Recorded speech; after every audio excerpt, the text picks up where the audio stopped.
कभी कभी जीवन हमें एक ऐसे मोड़ पर लाकर खड़ा कर देता है जहां न आगे का पता होता है न पीछे लौटने की इच्छा बचती है। बस बीच में एक उजाड़ सी खामोशी जो पहले डराती है, पर धीरे धीरे वही खामोशी शिक्षक बन जाती है। यही वह क्षण होता है जब आत्मा पहली बार अपने बोझ को पहचानती है। वे डर जिनके बिना भी जिया जा सकता था, वे उम्मीदें जिन्हें पकड़े रहना ही पीड़ा थी, वे चेहरे नी आए है जिन्हें खुश रखने की कोशिश में हमने अपनी ही थकान को अनदेखा कर दिया।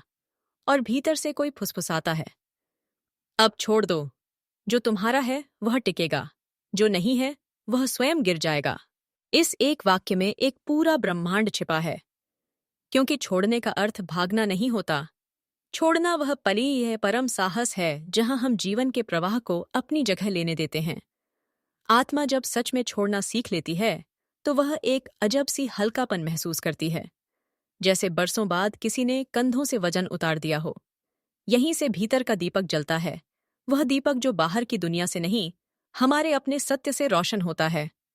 धीरे धीरे अनुभव होने लगता है कि दुख भी शिक्षक है, अकेलापन भी मार्ग है, मौन भी मित्र है, और अनिश्चितता ही आत्मा की सबसे बड़ी परीक्षा।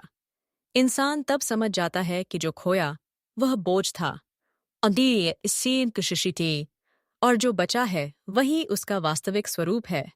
यही पहचान उसे गहराई देती है, वही गहराई उसे स्थिर करती है, और वहीं से नया जीवन जन्म लेता है, बिना शोर, बिना घोषणा, बस एक शांत सुबह की तरह, जहां सूर्य धीरे धीरे उदय होता है और आत्मा पहली बार महसूस करती है, मैं ठीक हूं, मैं पूरी हूं। अहंकार एक ऐसा अतिथि जो जन्म से पहले ही हमारे भीतर घर बना लेता है। वह खुद को हम समझता है और हम उसे अपना स्वभाव मान लेते हैं। लेकिन सच यह है कि अहंकार आत्मा नहीं होता, वह आत्मा पर चढ़ी धूल भर होता है। अहंकार हमेशा चाहता है कि उसे देखा जाए, सुनाया जाए, माना जाए। वह हर जगह अपनी परछाई खोजता है, रिश्तों में, उपलब्धियों में, विफलताओं में, यहाँ तक कि आध्यात्मिकता में भी। और यही विडंबना है, अहंकार कभी नहीं चाहता कि हम शांत हों, क्योंकि जैसे ही हम थोड़े भी शांत होते हैं, उसकी पकड़ ढीली पड़ने लगती है। आत्मा की यात्रा शुरू ही तब होती है जब इंसान पहली बार महसूस करता है कि उसके भीतर दो अस्तित्व हैं, एक जो प्रतिक्रिया देता है और एक जो बस देखता है। देखने वाला बिल्कुल शांत होता है। उसके पास न कोई शिकायत होती है, न कोई प्रतिरोध। वह बस साक्षी है, निर्लिप्त, निर्मल, आलोकित। लेकिन प्रतिक्रिया देने वाला यही अहंकार है। वही जलता है, वही दुखता है, वही जीतना चाहता है, वही साबित करना चाहता है कि मैं कुछ हूं। पर जब भीतर का साक्षी जागने लगता है तो एक बड़े परिवर्तन की शुरुआत होती है। अहंकार को पहली बार अपना अंत दिखता है।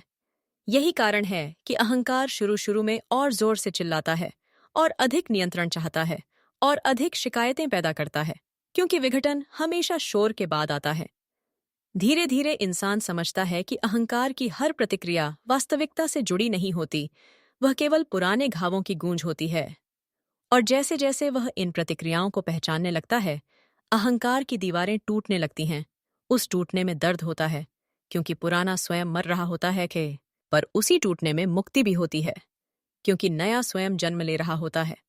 और यही आत्मा का वास्तविक जन्म है, जहां मन खामोश हो जाता है और भीतर का सत्य उभरने लगता है।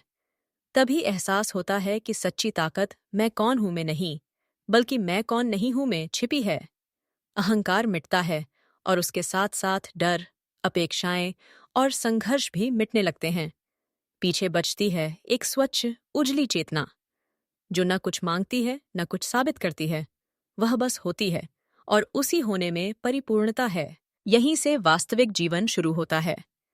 यहीं से आत्मा पहली बार मुक्त सांस लेती है।